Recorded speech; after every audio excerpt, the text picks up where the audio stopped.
साथियों नमस्कार। स्वागत है आपका इम्पैक्ट क्लासेस में। बीएसएससी के लिए जो सेट प्रैक्टिस इंटर स्तरीय के लिए चल रही है उसमें आज हम लोग छठा सेट प्रैक्टिस को देखेंगे। इससे पहले 5 सेट प्रैक्टिस को कवर करा दिया गया है।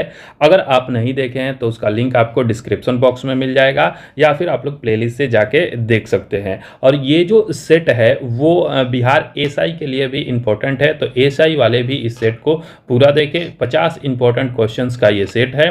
तो चलिए हम लोग लगाते हैं आज के इस सेट को, देखते हैं इसमें क्या क्या और कैसे कैसे क्वेश्चन पूछे गए हैं। उससे पहले अगर आप हमारे चैनल पर पहली बार विजिट कर रहे हैं तो हमारे चैनल इम्पैक्ट क्लासेस को लाइक करें, शेयर करें और सब्सक्राइब करें। आइए देखते हैं। पहला क्वेश्चन कह रहा है कि भारत में गोथिक स्थापत्य कला की शुरुआत किसके द्वारा किया गया था। तो गोथिक स्थापत्य कला की हम लोग बात करें तो यह जो है वो पुर्तगालियों के द्वारा शुरू किया गया था। ऑप्शन ए इसका करेक्ट आंसर हो जाएगा।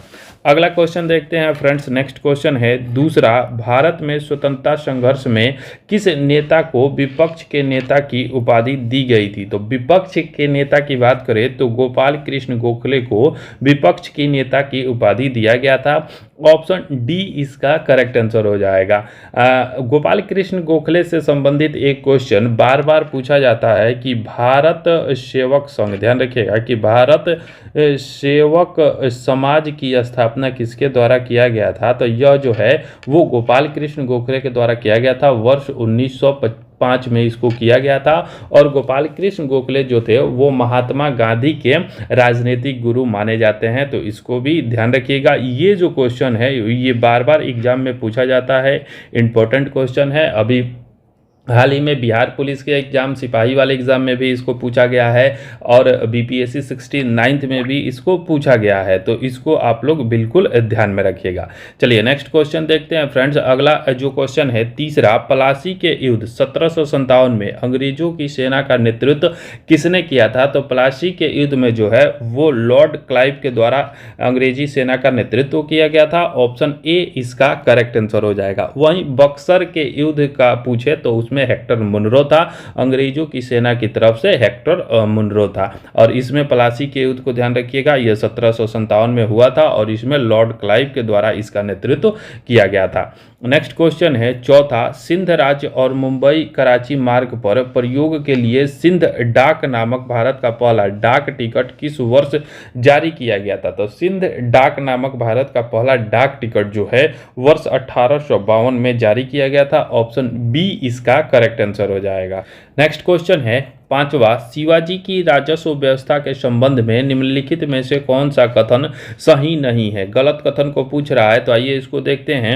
ऑप्शन ए कह रहा है कि काठी से राज्य की पूरी भूमि नाप ली जाती थी, तो बिल्कुल सही है। बी कह रहा है कि उपज का 30% राज्य का राजस्व था, तो ये भी सही है। शिवाजी के समय में जो उपज का 30% जो था वो राज्य का राजस्व था। सी कह रहा है कि कृषि पैदावार में नगद रूप में राजस्व चुका सकता था, तो ये भी सही है। कृषक जो है वो पैदावार से नगद रूप में भी राजस्व को चुका सकता था। ऑप्शन डी कह रहा है कि जमींदार अपने हलकों में राजस्व वसूली कर सकते थे, तो ये गलत है। जमींदार अपने हलकों में राजस्व की वसूली नहीं कर सकते थे। ऑप्शन डी जो है इसमें कथन वो गलत है। अगला क्वेश्चन देखते हैं फ्रेंड्स। नेक्स्ट क्वेश्चन है छठा, भारत में पहली बार बजट पेश करने का श्रेय किसे दिया जाता है। तो भारत में पहला बजट जो है वो जेम्स विल्सन के द्वारा पेश किया गया था। ऑप्शन ए इसका करेक्ट आंसर हो जाएगा। नेक्स्ट क्वेश्चन है सातवां, भारत और अफगानिस्तान के मध्य सीमा रेखा डुरंड रेखा का निर्धारण किसके समय में हुआ था। तो ये जो डुरंड रेखा है वो तत्कालिक भारत और अफगानिस्तान के बीच थी।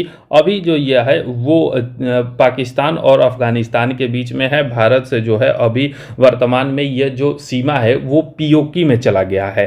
तो इसका जो निर्धारण है वो लॉर्ड लैंसडाउन, ध्यान रखिएगा कि लॉर्ड लैंसडाउन के समय में किया गया था। ऑप्शन सी इसका करेक्ट आंसर हो जाएगा।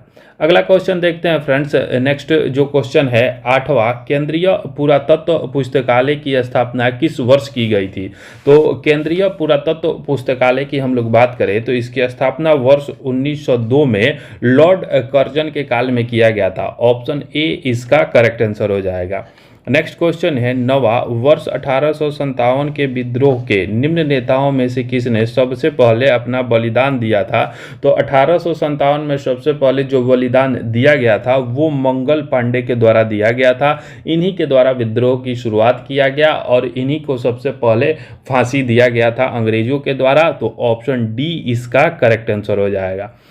नेक्स्ट क्वेश्चन है दसवां क्वेश्चन जो है बौद्ध स्थापत्य चैत्य और बिहार में क्या अंतर है। चैत्य और बिहार की हम लोग बात करें तो चैत्य जो है उसे पूजा स्थल कहा जाता था और बिहार जो था वो बौद्ध भिक्षुओं का निवास स्थान था। ध्यान रखिएगा कि इसी बिहार के कारण बिहार का जो नाम है वो बिहार पड़ा। बौद्ध भिक्षुओं के निवास स्थान के कारण बिहार का नाम बिहार पड़ा और बौद्ध में जो है वो चैत्य जो था वो पूजा स्थल होता था। तो इसका करेक्ट आंसर ऑप्शन बी हो जाएगा। नेक्स्ट क्वेश्चन देखते हैं फ्रेंड्स। अगला जो क्वेश्चन है 11 नंबर, सासाराम में स्थित शेर शाह के मकबरे का निर्माण कार्य किसके द्वारा पूर्ण किया गया था। तो शेर शाह का मकबरा जो है वो इस्लाम शाह के द्वारा पूर्ण कराया गया था। ऑप्शन ए इसका करेक्ट आंसर हो जाएगा। 12 क्वेश्चन कह रहा है कि तीनकटिया पद्धति का संबंध किस प्रकार की खेती से था। तो तीनकटिया पद्धति की हम लोग बात करें तो यह नील की खेती से संबंधित था। ऑप्शन ए इसका करेक्ट आंसर हो जाएगा। इसी को लेकर चंपारण में वर्ष 1917 में गांधी जी के द्वारा चंपारण आंदोलन चलाया गया था और गांधी जी का पहला सत्याग्रह का प्रयोग भारत में अगर बात करें तो यही चंपारण सत्याग्रह था। चंपारण सत्याग्रह में गांधी जी के द्वारा पहली बार सत्याग्रह का प्रयोग किया गया भारत में। तो इसका करेक्ट आंसर ऑप्शन ए हो जाएगा। तीनकटिया पद्धति जो थी वो नील की खेती से संबंधित थी। नेक्स्ट क्वेश्चन है फ्रेंड्स 13 नंबर, बिहार में नमक आंदोलन की रूपरेखा किसके द्वारा तैयार किया गया था। इंपॉर्टेंट क्वेश्चन है, बहुत सारे एग्जाम में पूछा गया है। तो यह रूपरेखा जो है वो डॉक्टर राजेंद्र प्रसाद के द्वारा तैयार किया गया था। ऑप्शन बी इसका करेक्ट आंसर हो जाएगा। नेक्स्ट क्वेश्चन है 14, द बिहार हेराल्ड का प्रकाशन प्रारंभ किया गया था।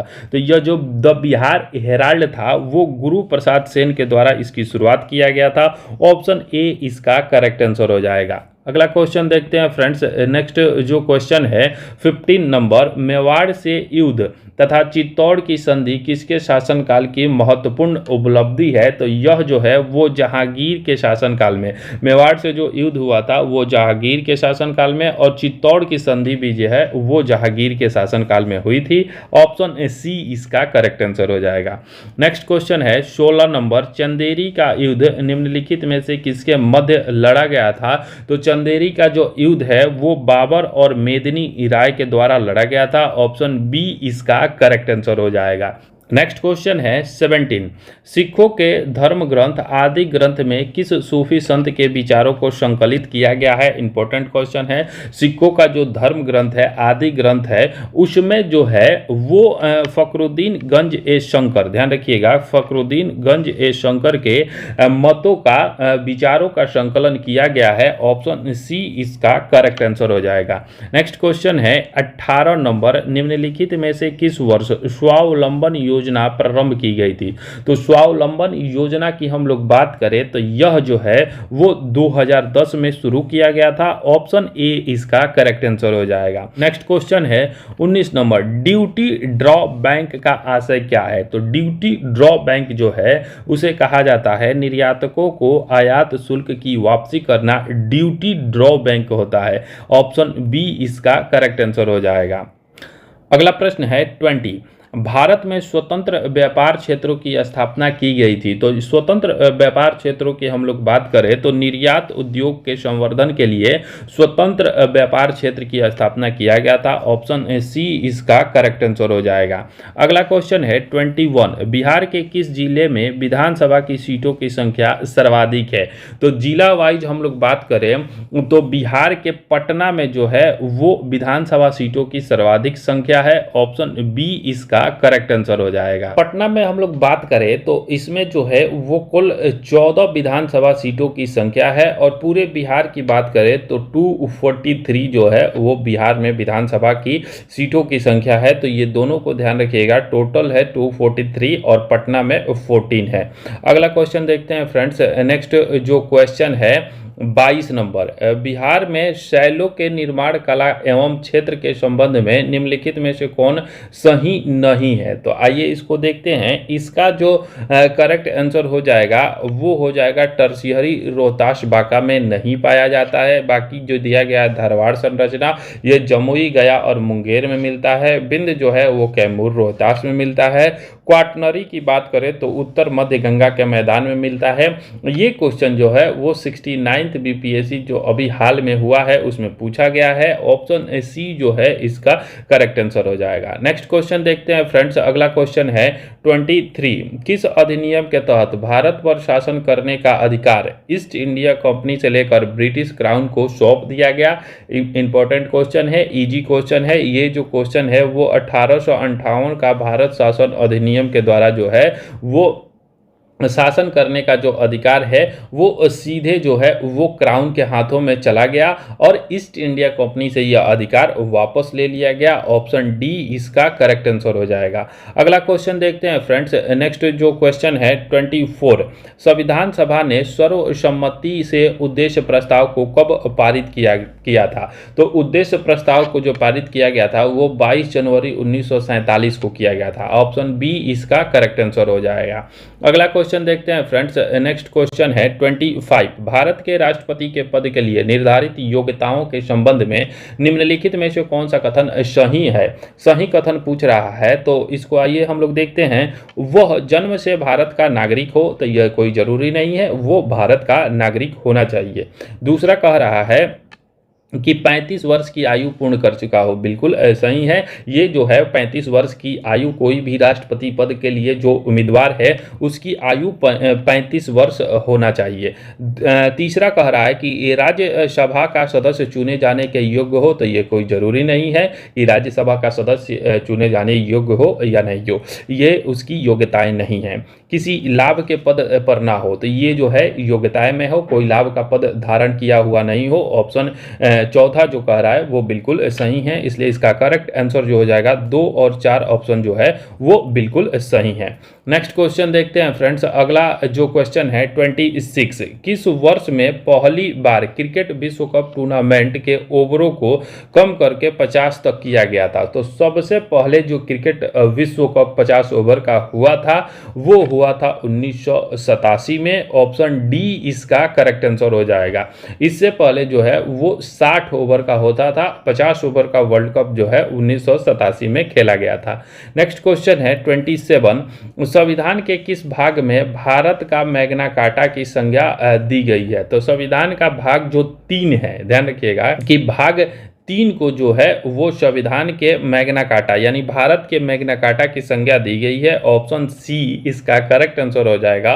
और यह जो है वो फंडामेंटल राइट मूल अधिकार से संबंधित भाग है। इसको भी ध्यान रखिएगा कि मूल अधिकार से संबंधित यह भाग है। इसका करेक्ट आंसर ऑप्शन सी हो जाएगा। नेक्स्ट क्वेश्चन है 28, द्वितीय पिछड़ा वर्ग आयोग का गठन किसकी अध्यक्षता में किया गया था। तो द्वितीय पिछड़ा वर्ग आयोग जो है वो बीपी मंडल की अध्यक्षता में किया गया था। ऑप्शन बी इसका करेक्ट आंसर हो जाएगा।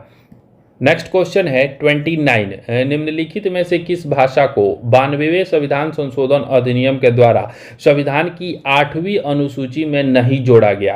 तो इसमें जो है 92वें संविधान संशोधन के द्वारा 4 भाषाओं को जोड़ा गया था, ध्यान रखिएगा, जिसमें मैथिली, डोंगरी, संथाली और बोडो थी। एक भाषा जो था वो बोडो थी। नेपाली को इसमें नहीं जोड़ा गया था। ऑप्शन डी इसका करेक्ट आंसर हो जाएगा। नेक्स्ट क्वेश्चन है 30, राष्ट्रीय महिला आयोग का गठन हुआ था। तो राष्ट्रीय महिला आयोग का जो गठन हुआ था वो संसद द्वारा पारित अधिनियम से इसका गठन किया गया था। ऑप्शन सी इसका करेक्ट आंसर हो जाएगा। राष्ट्रीय महिला आयोग का जो गठन था 1992 में किया गया था और इसकी पहली जो अध्यक्ष थी वो जयंती, ध्यान रखिएगा कि जयंती पटनायक इसकी पहली अध्यक्ष थी। तो इसको भी ध्यान रखिएगा कि पट्टनायक जो थी इसकी पहली अध्यक्ष थी। ऑप्शन सी इसका करेक्ट आंसर हो जाएगा। नेक्स्ट क्वेश्चन देखते हैं फ्रेंड्स। अगला जो क्वेश्चन है 31, रक्त में आरबीसी की बढ़ने से बीमारी हो सकती है। तो रक्त में अगर आरबीसी बढ़ेगा तो पॉलीसीथीमिया नामक बीमारी होती है। ऑप्शन डी इसका करेक्ट आंसर हो जाएगा। नेक्स्ट क्वेश्चन है 32, प्रोकैरियोटिक कोशिका के संबंध में असत्य कथन की पहचान कीजिए। तो इसमें अगर हम लोग असत्य कथन की बात करें, प्रोकैरियोटिक कोशिकाओं के बारे में हम लोग बात करें, तो इसमें केवल एक गुणसूत्र पाया जाता है, बिल्कुल सही है। इसका आकार 1 से 10 माइक्रोन होता है, ये भी बिल्कुल सही है। उसके बाद से हम लोग इसमें तीसरा सी देखें, इसमें क्लोरोप्लास्ट उपस्थित होता है, गलत है, इसमें क्लोरोप्लास्ट नहीं होता है। इसमें माइटोसिस कोशिका विभाजन नहीं होता है, तो ये बिल्कुल सही है। इसका करेक्ट आंसर जो हो जाएगा, गलत कथन जो हो जाएगा, ऑप्शन सी, इसमें क्लोरोप्लास्ट पाया जाता है। तो इसमें जो है वो क्लोरोप्लास्ट नहीं पाया जाता है। ऑप्शन सी इसका करेक्ट आंसर हो जाएगा। नेक्स्ट क्वेश्चन है फ्रेंड्स 33 नंबर, चल जोड़ों पर दो हड्डियों के बीच पाया जाने वाला स्नेह द्रव लुब्रिकेंट फ्लूइड को डैश डैश कहा जाता है। तो ध्यान रखिएगा कि चल जोड़ों पर दो हड्डियों के मध्य जो द्रव लुब्रिकेंट पाया जाता है उसे एमनियोटिक फ्लूइड कहते हैं। ऑप्शन बी इसका करेक्ट आंसर हो जाएगा। नेक्स्ट क्वेश्चन है 34, निम्नलिखित में से किस विकल्प के सभी रोग विषाणु जनित रोग है। तो विषाणु जनित रोग की हम लोग बात करें तो मम्स, रेबीज और हर्पीस, ये तीनों बीमारी जो है वो विषाणु से होता है। ऑप्शन बी इसका करेक्ट आंसर हो जाएगा। नेक्स्ट क्वेश्चन है 35, शक्कर के किण्वन के दौरान कौन सा यौगिक हमेशा बनता है। तो अगर हम लोग शक्कर के किण्वन के बात करें तो इस दौरान हमेशा इथाइल अल्कोहल बनता है। ऑप्शन बी इसका करेक्ट आंसर हो जाएगा। अगला प्रश्न है 36, मधुमक्खी पालन के अध्ययन को क्या कहा जाता है। तो मधुमक्खी पालन जो है आप सबको पता होगा कि एपी कल्चर जो है वो मधुमक्खी पालन होता है। ऑप्शन सी इसका करेक्ट आंसर हो जाएगा। नेक्स्ट प्रश्न देखते हैं फ्रेंड्स। अगला जो क्वेश्चन है 37 नंबर, निम्नलिखित में से कौन सी हड्डी या हड्डियां कान से संबंधित नहीं है। तो कान की हम लोग हड्डी की बात करें तो स्टेपिस जो है वो कान की हड्डी है, मेलियस भी कान की हड्डी है और इनकस भी जो है वो कान की हड्डी है। पेटिला जो है यह कान की हड्डी नहीं है। ऑप्शन डी इसका करेक्ट आंसर हो जाएगा। नेक्स्ट क्वेश्चन है 38, किस जीव में गुणसूत्र की संख्या सर्वाधिक होती है। तो सर्वाधिक गुणसूत्र की हम लोग बात करें तो कबूतर में जो है वो सर्वाधिक गुणसूत्र पाया जाता है। ऑप्शन सी इसका करेक्ट आंसर हो जाएगा। अगर मनुष्य में हम लोग बात करें तो 23 जोड़े गुणसूत्र पाया जाता है, तो इसको ध्यान में रखना है। मनुष्य में 23 जोड़े गुणसूत्र पाया जाता है और कबूतर में जो है वो सर्वाधिक गुणसूत्र पाया जाता है। नेक्स्ट क्वेश्चन है 39, भूकंप की तीव्रता किस यंत्र से मापी जाती है। तो भूकंप की तीव्रता जो है वो रिक्टर पैमाना पर या रिक्टर स्केल पर मापा जाता है। ऑप्शन ए इसका करेक्ट आंसर हो जाएगा। नेक्स्ट क्वेश्चन है 40, शरीर में एचआईवी वायरस किस सिस्टम को असर करता है। तो शरीर में अगर एचआईवी वायरस की बात करें तो एचआईवी वायरस जो है वो प्रतिरक्षा तंत्र को प्रभावित करता है। ऑप्शन बी इसका करेक्ट आंसर हो जाएगा। अगला क्वेश्चन है फ्रेंड्स 41, निम्न में से कार्बन परिवार ग्रुप 14 के अंतर्गत कौन नहीं आता है। तो कार्बन परिवार की हम लोग बात करें तो सिलिकॉन, जर्मेनियम और टीन जो है यह कार्बन परिवार के अंतर्गत आता है, लेकिन मरकरी जो है वो कार्बन परिवार के अंतर्गत नहीं आता है। ऑप्शन डी इसका करेक्ट आंसर हो जाएगा। नेक्स्ट क्वेश्चन है 42, पाराध्वनिक तरंगों की आवृत्ति कितनी होती है। तो पाराध्वनिक तरंगों की हम लोग बात करें तो इसकी आवृत्ति जो होती है वो 20 किलो हर्ट्ज से अधिक होती है। ऑप्शन डी इसका करेक्ट आंसर हो जाएगा। अगला क्वेश्चन देखते हैं फ्रेंड्स। नेक्स्ट जो क्वेश्चन है 43, निम्नलिखित में से किसे द्रव सोना कहा जाता है। तो द्रव सोना जो होता है वो पेट्रोलियम को द्रव सोना या लिक्विड सोना कहा जाता है। ऑप्शन सी इसका करेक्ट आंसर हो जाएगा। अगला क्वेश्चन है 44, क्वांटम संख्या कितने प्रकार के होते हैं? तो क्वांटम संख्या जो है वो 4 प्रकार के होते हैं। ऑप्शन सी इसका करेक्ट आंसर हो जाएगा। नेक्स्ट क्वेश्चन देखते हैं फ्रेंड्स। अगला जो क्वेश्चन है 45 नंबर, एल्कीन में कौन सा बंधन होता है? तो एल्कीन जो है वो द्विबंध होता है। ऑप्शन बी इसका करेक्ट आंसर हो जाएगा। अगला क्वेश्चन है 46, कार्य विस्थापन एवं बल में क्या अंतर है? तो कार्य विस्थापन और बल के अंतर की बात करें तो कार्य बराबर जो होता है वर्क इज इक्वल टू होता है बल गुने विस्थापन। ऑप्शन डी इसका करेक्ट आंसर हो जाएगा। नेक्स्ट प्रश्न देखते हैं फ्रेंड्स। अगला जो क्वेश्चन है 47 नंबर, बैगनी रंग के तरंग दैर्घ्य के संबंध में सही है? तो बैगनी रंग का तरंग दैर्घ्य जो होता है वो सभी रंगों में सबसे कम होता है। ऑप्शन ए इसका करेक्ट आंसर हो जाएगा। नेक्स्ट क्वेश्चन है 48, एक अच्छा अवशोषक एक अच्छा उत्सर्जक होता है, यह कथन निम्न में से किस नियम से संबंधित है? तो यह जो कथन दिया गया है कि एक अच्छा अवशोषक अच्छा उत्सर्जक होता है, तो यह कथन किरचॉफ लॉ से संबंधित है। ऑप्शन ए इसका करेक्ट आंसर हो जाएगा। नेक्स्ट क्वेश्चन है 49, नदियों से निकलकर पहाड़ियों से सभी दिशाओं में फैल जाने वाला रूप चित्र कौन है? तो ये जो है वो रेडियल रूप चित्र होता है। ऑप्शन सी इसका करेक्ट आंसर हो जाएगा। अगला क्वेश्चन है 50, सर्वप्रथम विश्व क्रिकेट का पहला मैच इंग्लैंड और किस देश के बीच खेला गया था? तो पहला मैच जो है इंग्लैंड और भारत के बीच खेला गया था। ऑप्शन ए इसका करेक्ट आंसर हो जाएगा। तो यहाँ हमारे जो 50 इंपॉर्टेंट एमसीक्यूज थे वो समाप्त हुए। अगर ये सेट प्रैक्टिस आपको अच्छा लगा, आपका थोड़ा सा भी हेल्प हुआ इस सेट प्रैक्टिस से, तो हमारे चैनल इम्पैक्ट क्लासेस को लाइक करें, शेयर करें और सब्सक्राइब करें तथा डिस्क्रिप्शन में जो लिंक दिया गया है टेलीग्राम ग्रुप का उसको ज्वाइन करें। ये सारे पीडीएफ और साथ में जितने भी स्टडी मटेरियल होते हैं पीडीएफ फॉर्मेट में वहाँ सेंड कर दिए जाते हैं। तो चलिए धन्यवाद। Thanks for watching this video. Thank you.